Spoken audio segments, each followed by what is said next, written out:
मैं doctor Sushma Jain, associate professor chemistry, government Dungar college Bikaner. आज मैं आपको बीएससी पार्ट थर्ड के पेपर सेकंड के यूनिट सेकंड का सब topic oil, fats and detergent के बारे में बताऊंगी। आज के लेक्चर में मैं आपको ऑयल एंड फैट्स के बारे में स्पेशली बताऊंगी। सोप एंड डिटर्जेंट्स में नेक्स्ट लेक्चर में आपको उसके बारे में सारी डिटेल्स बताऊंगी। तो ऑयल एंड फैट्स क्या होते हैं? जनरली जो ऑयल एंड फैट्स हैं, दोनों के लिए हम कह सकते हैं कि जो ग्लिसरॉल है और जो उच्च अणुभार वाले कार्बोक्सिलिक एसिड है, इनके संयोग से जो एस्टर बनते हैं उनको ही हम तेल अथवा वसा कहते हैं। ग्लिसरॉल एक अल्कोहल है और जो एसिड है, हमें सभी को पता है कि अल्कोहल और एसिड की रिएक्शन से हमेशा एस्टर बनते हैं। तो हायर मॉलिक्यूलर वेट वाले जितने भी लंबी श्रृंखला वाले कार्बोक्सिलिक एसिड हैं, उनके ग्लिसरॉल के साथ जो एस्टर बनते हैं उन्हें हम ऑयल अथवा फैट्स कहते हैं, तेल अथवा वसा कहते हैं। इन्हें हम ग्लिसरॉइड्स भी कह सकते हैं। तो अब तेल और वसा में क्या अंतर होता है? इन जनरली हम देखते हैं कि इनकी फिजिकल स्टेट में अंतर होता है। तेल द्रव होता है और जो वसा होता है वो सॉलिड स्टेट में होते हैं। लेकिन केमिकली भी इनमें अंतर होता है कि जो तेल होते हैं वो सामान्य असंतृप्त अम्लों के ग्लिसरॉइड होते हैं, जबकि जो वसा होते हैं वो सामान्य संतृप्त अम्लों के ग्लिसरॉइड होते हैं। यानी कि अगर हम तेल को संतृप्त कर दें तो वो वसा में कन्वर्ट हो जाता है। यानी संतृप्त कर देने का मतलब है कि अगर उसमें डबल बॉन्ड है, वो डबल बॉन्ड को सिंगल बॉन्ड में अगर हम कन्वर्ट करते हैं उसमें उपस्थित, तो जितने भी तेल है वो किस में कन्वर्ट होते हैं? वसा में कन्वर्ट हो जाते, वसा में बदल जाते हैं। यानी सामान्य ताप पर, हम सिंपल भाषा में कहते हैं कि सामान्य ताप पर जो ग्लिसरॉइड द्रव होते हैं वह तेल होते हैं, और जो ग्लिसरॉइड सामान्य ताप पर ठोस होते हैं वह वसा होते हैं। तो इसके अलावा जो ग्लिसरॉइड है उनको हम और दो तरह से डिवाइड कर सकते हैं, क्लासिफाइड कर सकते हैं।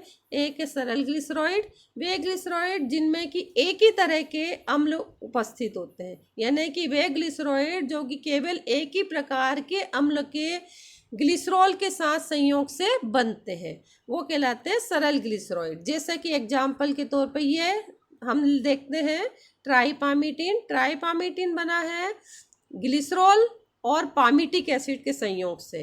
तो ग्लिसरॉल तो है ही एक एल्कोहल है, ट्राईहाइड्रिक एल्कोहल है, और पामीटिक एसिड एक कार्बोक्सिलिक एसिड है जो कि लंबी श्रृंखला वाला है। साथ ही साथ इसका मॉलिक्यूलर वेट भी अधिक है, इसका अणुभार भी अधिक है। तो तीनों जो मॉलिक्यूल है, वो तीनों मॉलिक्यूल यहाँ पर, ये भी पामीटिक एसिड से आया है, ये भी पामीटिक एसिड से आया है, ये भी पामीटिक एसिड। तो अगर मान लीजिए किसी ग्लिसरॉइड में तीनों ही सेम है, तो अब हम कहते हैं कि वो सिंपल ग्लिसरॉइड है, जैसे कि ट्राईपामीटिन। इसी तरह से ट्राईओलिन, ट्राईओलिन में भी ये बना है ग्लिसरॉल और ओलिक एसिड के संयोग से। ओलिक एसिड होता है C17H33COOH। तो 3 मोल ओलिक एसिड के 1 मोल ग्लिसरॉल के साथ संयोग से ट्राईओलिन बनता है। तो इसमें भी हम देखते हैं कि तीनों ही मोल सेम है, तीनों ही मोल किसके हैं? ओलिक एसिड के। ये भी ओलिक एसिड का और ये भी ओलिक एसिड का है। तो इस प्रकार अगर सिंपल जो ग्लिसरॉइड है वो एक ही तरह के हायर मॉलिक्यूलर वेट वाले कार्बोक्सिलिक एसिड के ग्लिसरॉल के साथ संयोग से बनते हैं, वो सारे ही कहलाते हैं सरल ग्लिसरॉइड। मिश्रित ग्लिसरॉइड क्या होते हैं? कि वे ग्लिसरॉइड जिनमें भिन्न भिन्न अम्ल होते हैं, जैसे या भिन्न भिन्न अम्लों के ग्लिसरॉल के संयोग के साथ बनते हैं, जैसे कि पामीटोडाइओलियन। यहाँ पर हम देखते हैं कि ये मॉलिक्यूल तो आया है पूरा की पूरा कहाँ से? ग्लिसरॉल से। और ये मॉलिक्यूल आया है CO तक, ये मॉलिक्यूल आया है एसिड से। तो C15H31 ये आया है पामीटिक एसिड से, और C30H33 आया है ओलिक एसिड। ये और ये दो मॉलिक्यूल आए ओलिक एसिड, तो डाइओलिन हो गया। और ये पामीटिक एसिड से आया है, पामीटी इसलिए हमने इसको बोला है पामीटोडाइओलिन। इसी तरह से यहाँ पर देखिए C17 H33 आया है ओलिक एसिड से, C15H31 आया है पामीटिक एसिड से, और C17H35 आया है स्टेरिक एसिड से। तो ये 3 एसिड का ग्लिसरॉल के साथ जो बना हुआ एस्टर है वो ग्लिसरॉइड है ये। तो हम इसको नाम देते हैं मिश्रित ग्लिसरॉइड, क्योंकि इसमें तीनों ही मॉलिक्यूल अलग अलग एसिड से आए हुए हैं। तो चूँकि डिफरेंट एसिड है इसलिए हम इनके एसिड के नाम के आधार पर इसका नामकरण कर देते हैं ओलियोपामीटो स्टेरिन। तो अगर मान लीजिए किसी स्टेरॉइड में जो एसिड वाला पार्ट है वो सेम है, तब हम कहते हैं उसको सरल ग्लिसरॉइड, और अगर एसिड डिफरेंट है तो हम कहेंगे उसको मिश्रित ग्लिसरॉइड। तो इस तरह से हम सरल और मिश्रित ग्लिसरॉइड में जितने भी ग्लिसरॉइड हैं उनको क्लासीफाई कर सकते हैं। अब हम देखते हैं कि तेल और वसा की भौतिक अवस्था में अंतर है। तेल सामान्य ताप पर द्रव अवस्था में होते हैं और वसा जो सामान्य ताप पर ठोस अवस्था में होते हैं। इसका क्या कारण है, आइए हम इसको जानते हैं कि यदि मान लीजिए कोई भी ट्राइग्लिसराइड, हमने मान लीजिए तेल ले लिया है, ये देखिए ये तेल का स्ट्रक्चर है, तेल के स्ट्रक्चर, और ये किसका स्ट्रक्चर है, वसा का स्ट्रक्चर है। वसा जो है सेचुरेटेड है, यानी कि वसा सेचुरेटेड फैटी एसिड्स का एस्टर के साथ स्टेरॉइड बना हुआ है। यहाँ जैसे एग्जांपल में मैंने लिया है ग्लिसरॉल ट्राई स्टीयरेट। तो यहाँ पर जब इसकी पैकिंग जो है बड़े आसानी से हो जाती है, अगर हम इसको कंप्रेस करना चाहें तो आराम से पैक्ड हो जाते हैं ये, और इसके कारण इसकी सिमेट्री में कोई परिवर्तन नहीं आ पाता है।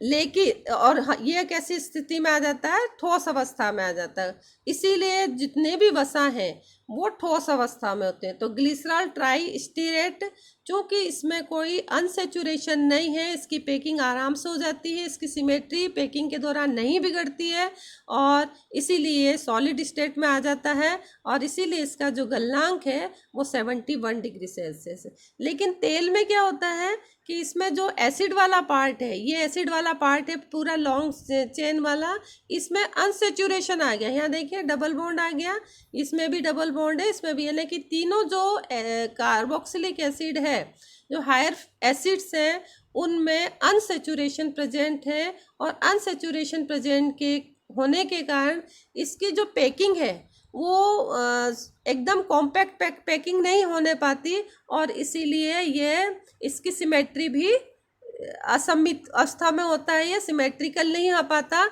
और इसलिए इसके ये जो इसकी जो फिजिकल स्टेट है वो कैसी होती है, पैकिंग अच्छी तरह से नहीं होने के कारण इसकी जो फिजिकल स्टेट है वो द्रव अवस्था में होती है। यानी कि हम कह सकते हैं कि जितने भी तेल हैं वो सभी द्रव अवस्था में। क्या कारण है कि उनमें अनसेचुरेशन प्रेजेंट है, और अनसेचुरेशन प्रेजेंट होने के कारण उनकी पैकिंग अच्छी तरह से नहीं होने पाती और बहुत द्रव अवस्था में रहते हैं। जैसे यहाँ पे ग्लिसरॉल ट्राईओलिएट, ये ट्राई इतना ये मॉलिक्यूल आया है पूरा, यहाँ तक मॉलिक्यूल है ओलिक एसिड का।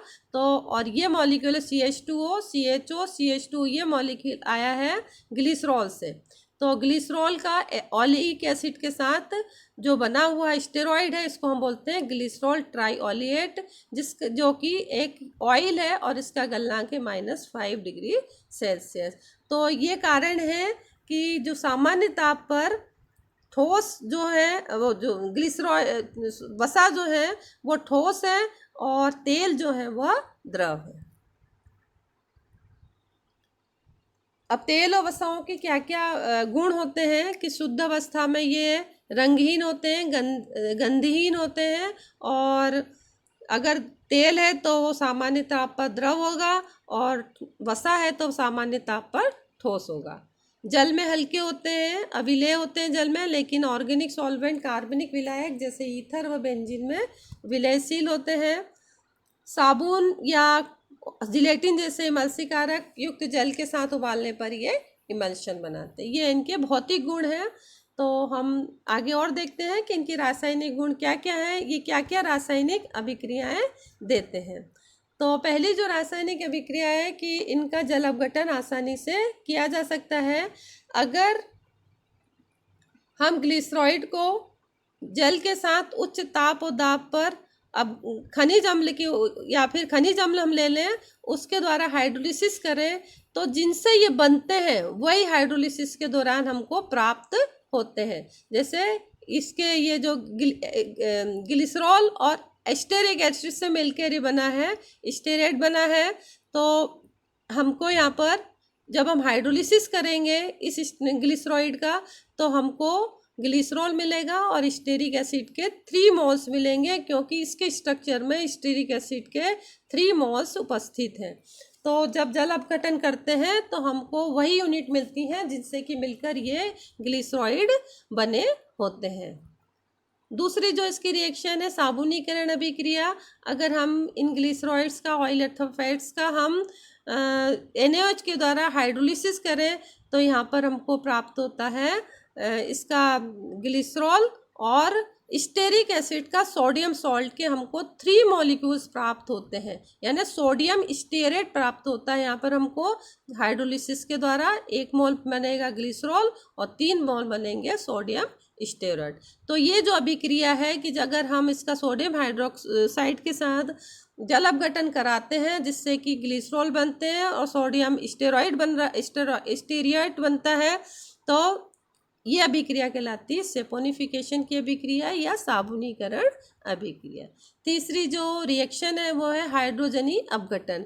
अगर ग्लिसरॉल ट्राइस्टेरेट का अधिक मात्रा में हाइड्रोजन की उपस्थिति में उच्च दाब पर अगर हाइड्रोजिनोलाइसिस करते हैं या तो इससे बनता है ग्लिसरॉल और एन ऑक्टाडोडेकाइल अल्कोहल। तो हम हाइड्रोजिनोलाइसिस के द्वारा इससे अल्कोहल प्राप्त कर सकते हैं। नेक्स्ट इसकी जो रिएक्शन है कि हम तेलों का हाइड्रोजनीकरण कर सकते हैं, हाइड्रोजिनेशन कर सकते हैं। हाइड्रोजिनेशन हम किसी उत्प्रेरक की उपस्थिति में करते हैं, जैसे कि चूर्ण लेते हैं हम निकल का, और जो ऑयल है उसमें के ऊपर हाइड्रोजन की वेपर्स प्रवाहित करते हैं, तो जो ऑयल है वो लिक्विड से सॉलिड स्टेट में आ जाता है, यानी कि इसमें जो अनसेचुरेशन प्रेजेंट था वो सेचुरेटेड अवस्था में आ जाता है, यानी कि हाइड्रोजन इनमें ऐड हो जाता है। इन तीनों उसमें यूनिट्स में हाइड्रोजन ऐड होकर और हमें वनस्पति तेल से वनस्पति घी, जो मार्केट में हम लाते मार्केट से डालडा घी लाते हैं, वो क्या है, वो वनस्पति ऑयल का ही हाइड्रोजिनेशन किया हुआ भाग जो प्रोडक्ट है वो हमारा वनस्पति घी है। इसकी अगली अभिक्रिया है विकृत गंधता या रेंसिडिटी। रेंसिडिटी क्या होती है कि अगर हम किसी तेल या वसा को लंबे समय तक रखा रहने दें तो वायु की ऑक्सीजन और नमी के संपर्क में आने के कारण इसमें से कुछ समय पश्चात दुर्गंध आने लगती है। वो दुर्गंध आने का कारण होता है कि उसमें जो वसा तेल है वो हाइड्रोलाइज हो जाता है और साथ ही साथ ऑक्सीडाइज भी हो जाता है, यानी उसमें जल अपघटन की अभिक्रिया और ऑक्सीकरण की अभिक्रिया हो जाती है। तो जिसके कारण जो है अत्यंत दुर्गंध युक्त का एल्डिहाइड और कार्बोक्सिलिक अम्ल बनते हैं और इसलिए हमें उस तेल में से दुर्गंध आने लग जाती है। इस अभिक्रिया को हम बोलते हैं रेंसिडिटी। जैसे यहाँ पर मैंने लिया है ग्लिसरॉल ट्राइऑलिएट, ये वायुमंडल की नमी के साथ संयोग करके जल अपघटित हो जाता है और अपघटित होकर ये ग्लिसरॉल ऑलिक एसिड बनाता है, जो कि वायु की ऑक्सीजन के साथ अभिक्रिया करके एल्डिहाइड और कार्बोक्सिलिक एसिड बनाते हैं। ये फिर और अधिक वायु की ऑक्सीजन के साथ अभिक्रिया करके दुर्गंध युक्त अम्ल बनाते हैं, पेलेर्गोनिक एसिड और एलिजाइक एसिड। तो इन अम्लों के और एल्डिहाइड के बनने के कारण हमें उस तेल में दुर्गंध आती है यदि हम उस तेल को लंबे समय तक रखते हैं। तो अब अगर हमें रेंसिडिटी की प्रोसेस को रोकना है तो हमें क्या करना होता है कि उसमें हम कुछ एंटीऑक्सीडेंट्स मिला देते हैं, जैसे विटामिन ई या फिर एस्कॉर्बिक एसिड। एस्कॉर्बिक एसिड को ही विटामिन सी भी कहते हैं। तो अगर हम विटामिन ई और एस्कॉर्बिक एसिड मिला दें तो हम रेंसिडिटी की प्रोसेस को बहुत हद तक रोक सकते हैं।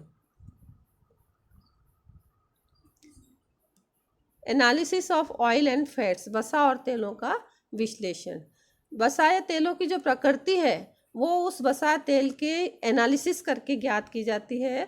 उसमें सबसे पहला जो हम निकालते हैं उस तेल या वसा का अम्लमान निकालते हैं। अम्लमान क्या है कि उस अम्ल में उपस्थित या उस तेल या वसा में उपस्थित अम्ल की मात्रा है, जो कि मुक्त अवस्था में जो अम्ल की मात्रा किसी तेल या वसा में होती है वो उस तेल या वसा का अम्लमान कहलाती है।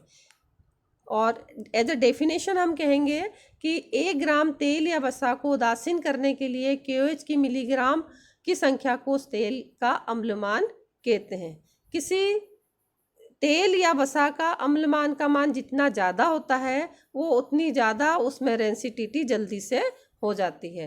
तो यानी कि किसी कोई तेल या वसा अच्छा है उसके लिए एसिड वैल्यू का मान कम होना चाहिए, तभी वो लंबे टाइम तक अच्छा बना रह सकता, उसमें दुर्गंध नहीं आएगी, यानी रेंसिडिटी की प्रोसेस लंबे टाइम तक नहीं होगी अगर एसिड वैल्यू उसकी कम होगी। इसको ज्ञात करने के लिए हम क्या करते हैं कि तेल या वसा की एक तुली हुई मात्रा लेते हैं और उसको एथेनॉल में घोल लेते हैं और घोल कर उसका मानक क्षार विलयन के साथ अनुमापन करते हैं। अनुमापन करके हम एसिड वैल्यू को ज्ञात कर सकते हैं। दूसरा जो है इसके जो एनालिसिस हम करते हैं वो हम किसी तेल या वसा का साबुनीकरण मान ज्ञात करते हैं।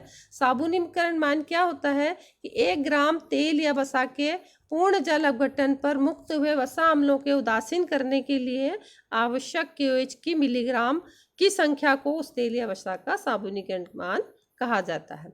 इसे ज्ञात करने के लिए हम क्या करते हैं, तेल या वसा के नमूने को की तुली मात्रा लेते हैं और उसको इथेनॉलिक KOH विलयन के साथ रिफ्लेक्स करते हैं, जिससे साबुनीकरण की अभिक्रिया होती है। और साबुनीकरण की अभिक्रिया पूर्ण होने पर अप्रयुक्त जो KOH विलयन है उसको हम मानक अम्ल विलयन के साथ अनुमापन करते हैं और गणनाओं के द्वारा हम सेपोनिफिकेशन वैल्यू या साबुनीकरण मान ज्ञात कर लेते हैं। ये हमारे BSc थर्ड ईयर के प्रैक्टिकल में भी है सेपोनिफिकेशन वैल्यू ज्ञात करना, और सेपोनिफिकेशन वैल्यू के द्वारा ही हम उस तेल या वसा के अणुभार की भी गणना कर सकते हैं।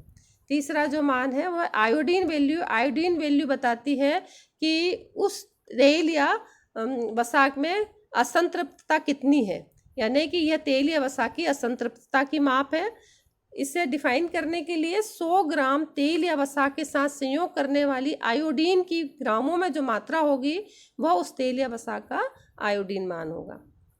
जैसे यहाँ लिया है ग्लिसरॉल ट्राइओलिएट लिया है, ये 3 मोल आयोडीन के मॉलिक्यूल के साथ in presence of HgCl2 react करता है। तो इसमें यहाँ पे 3 डबल बॉन्ड प्रेजेंट है, ये तीनों डबल बॉन्ड पर आयोडीन आकर अटैच हो जाते हैं। तो यानी कि 3 मोल I2 मतलब 6 आयोडीन एटम इसमें अटैच हो रहे हैं यहाँ पर। तो हमको हेक्सा आइडो सब्सटीट्यूएंट यहाँ पर मिलता है ग्लिसरॉल ट्राइओलिएट का, और ये अनसेचुरेटेड है, ये सेचुरेटेड कंपाउंड है, यानी कि जितनी ज़्यादा आयोडीन इसमें ऐड होती जाएगी उतना ही ज़्यादा इसमें अनसेचुरेशन का पता लगता जाएगा, यानी उसकी आयोडीन वैल्यू भी उतनी अधिक होगी जितना ज़्यादा आयोडीन इसमें ऐड होगी। तो हम आयोडीन वैल्यू के द्वारा उस वसा तेल की असंतृप्तता को ज्ञात कर सकते हैं। चौथा है राइकर्ट माइसल या RM वैल्यू। इससे तेल या वसा में विद्यमान वाष्पशील अम्लों की मात्रा प्रदर्शित होती है, और ये 5 ग्राम जल अपघटित तेल या वसा के आसुत को डिस्टिलेट को उदासीन करने वाले 0.1 N KOH विलयन के ml की संख्या को उस तेल या वसा का RM वैल्यू या राइकर्ट माइसल मान कहते हैं।